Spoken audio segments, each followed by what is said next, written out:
কি নাম? আমার নাম মোহাম্মদ ইলিয়াস। মোহাম্মদ ইলিয়াস, চিন্তা করছেন? ইলিয়াস আর ছবি তার এখানে মোবাইলে লেখা কি গুরুদেব, দেখেন ছবি তুলি লাগছে।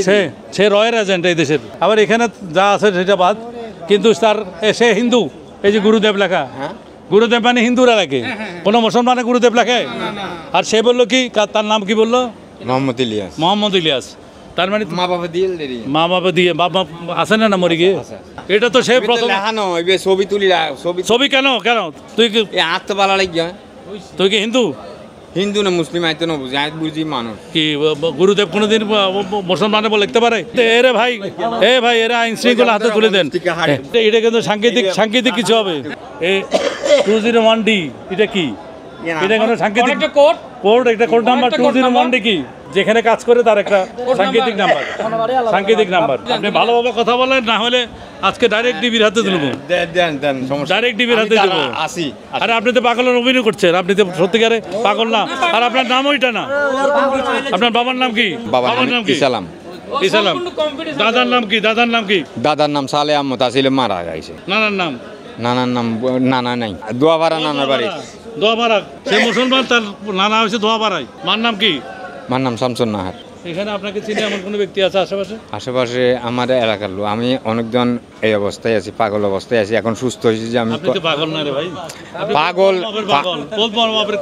আপনি পাগল না রে ভাই। যার নাম্বার দিলেন আপনি? আজাদ ভাই বলছেন? ভাই আপনার বাসা কোথায়? আমার বাসা তো মাজার সামনে। কোন মাজারের সামনে? ওইখানে আপনি কি কাজ করেন ভাই? আপনি কি জিজ্ঞেস করতেছেন? আমি ইলিয়াসের জামিলা কই যদি তুলটা নাম্বার দিয়ে দাও। আচ্ছা, ইলিয়াসকে আপনি চিনেন? কোন ইলিয়াস? আমি পাগল ইলিয়াস। পাগল ইলিয়াস আপনি দেখা করেন, আপনি আমার সাথে নিয়ে করেন না। আমার বাসা কথা আপনার বলছেন না, আমার কি বলবো কত পরে আমি করে দিতে দেখান পরে কথা বলবো। আমার বাতি জয় আর কি। আপনার ভাতিজার বাবার নাম কি? আমি জানি না এটা। তো এর ভাতিজা এর নাম জানে না, দেখছেন? ইসালাম ওনাকে আমার মনে হয় আইন শৃঙ্খলা বাহিনীর হাতে দেওয়া উত্তম হবে। এমনি ছাড়ি দেওয়া ঠিক হবে না। এ বহুত বড় মাপের ক্রিমিনাল এবং এখানে বিশাল একটা চক্রের লোক। সেই দর্শক বন্ধুরা, আমরা কোনো গরিবের উপরে, আপনারা অনেকে বলে থাকেন যে আপনি গরিব মানুষের উপরে আক্রমণ করেন। আসলে না। এই ব্যাপারই চাপাই থেকে আসছেন না? চাপাই থেকে আসছে, তার জীবনের সকল সম্পদ নিয়ে এই সাগরিকা মামা ভাগিনার বাজারে আসছি। আজকে কয়টা গরু বিক্রি করলেন আপনি? আজকে একটাই বেচি। একটা গরু 85,000 টাকা বিক্রি করলো, 1.5 লাখ টাকায়। উনি যখন 1 লক্ষ টাকা নিল, তখন এই ব্যক্তিটা তার পাশে আসে দাঁড়ালো, বললো যে আমাকে দেন টাকাটা, আমি ব্যাংকে নিয়ে যাব। এখন এই ব্যক্তিটা কিন্তু পাগলের অভিনয় করলো। আমরা যদি একটু আপনাদের মোবাইলে ডিসপ্লে দেখাই, সে তাকে মুসলমান দাবি করে। গুরুদেব কোনো মুসলমান লেখে কিনা সেটা প্রশ্ন আপনাদের উপরে। তার সকল পরিচয় জানার পরে সে বলল নানার নাম কি? নানার বাড়ি হচ্ছে ধোপাপাড়া। এই নিরীহ লোকগুলা চাপাই থেকে এসে তারা তাদের জীবনের সকল সম্পদ নিয়ে চট্টগ্রাম শহরে ব্যবসা করার জন্য আসে। কিন্তু এখান থেকে যদি সর্বশান্ত হয়ে তারা ফিরে যায়, এই ধরনের যদি প্রতারক চক্র হয়, এদের দ্বারা যদি প্রতারিত হয়ে, তাহলে তার জীবনে কিছু থাকে? এই ব্যক্তিটা হয়তো অনেক এনজিও থেকে টাকা নিয়ে হয়তো উনি ব্যবসাতে আসছে, 2টা পয়সা কামাবে। সেই কষ্টের টাকাটা যদি নিয়ে যায়, তাহলে তার তো জীবন শেষ। সুতরাং আমাদের প্রশাসনের কাছে আর্জি রাখবো, ভাই আমি একটু বলি, এই দেখেন, কোনো মুসলমানকে গুরুদেব লিখতে পারে মোবাইলের ডিসপ্লে? এটা আমার প্রশ্ন।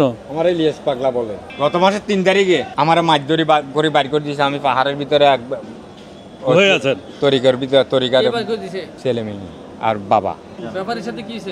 ব্যাপারীর সাথে আমি গরুর জায়গায় নিয়ে ওই চিন্তা ভাবনা করে গরু বেচলাম, গরু টাকা নিলাম, তাও আমাকে ফলো করছে। টাকা বাকি আছে, টাকা দিলে 1 লাখ, তাও আমাকে বলছে মামা হাঁট, আমি যাবো তোর সাথে, মানে টাকা আনতে, মানে টাকা বাকি হাঁট মামা আমার সাথে। আমি মামাকে বলছি মামা এটা আপনার লোক? বলতে না আমার লোক লাই। আপনার লোক? বলতে না আমার লোক লাই। ফের আমার পিজা ছাড়ে না, আমি যেদিকে যাচ্ছি ফের দিকে যাচ্ছে, আমি গরুর সাথে যাচ্ছি, গরুর সাথে চলে যাচ্ছে দিয়ে। কিন্তু আমি এই মামার কাছে বললাম মামা আমাকে ডিস্টার্ব করতে, আমাকে কিন্তু পিছা ছাড়ে না। তো মামা কই? তো মামা যাচ্ছে, আমি হাত ধরে টাইনাল এসে আমি জমা দিলাম অফিসে। মানে এই যে টাকা আমার এখানে আছে, মানে টাকা আমার কাছে আছে, টাকা দেখে লেছে, আর টাকা লেখালে আমাকে মনে করো অশান্তি, মানে আমাকে খালি ফলো করছে। ঘটনা আপনারা যা ভালো করবেন তাই, আমি আর কিছু বলতে পারবো। আপনারা এখন আইনের লোক তো, আমি আইনকে শ্রদ্ধা করি, এইটুক জানি। আপনারা যেভাবে করেন সেভাবে আইন চলেন, থানায় নিয়ে যাবেন না, আর ওখানে যাবো না।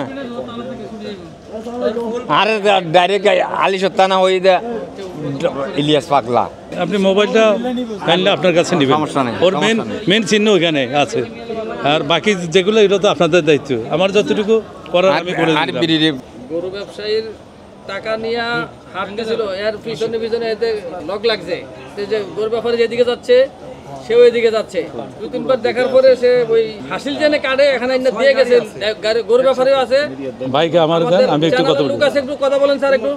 আসসালামু আলাইকুম, আমি চ্যানেল কৃষি থেকে বলছি। এর কয়েকটা আলামত আছে, আমি ওগুলা আপনার কর্তৃপক্ষের কাছে দিয়ে দিয়েছি। আপনি আমার মনে একটু নিয়ে যাচাই বাছাই করলে সর্বোত্তম হয় আর কি।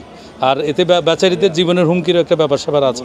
আমি আর ডিটেলস আপনাকে এতটুকু বলার সামনাসামনি বললেই ভালো হতো। আপনি আপনার আওতায় নেওয়া উত্তম আমি মনে করি, এবং আমাদের ক্রেতা সাধারণ ব্যাপারীরা মনে করে।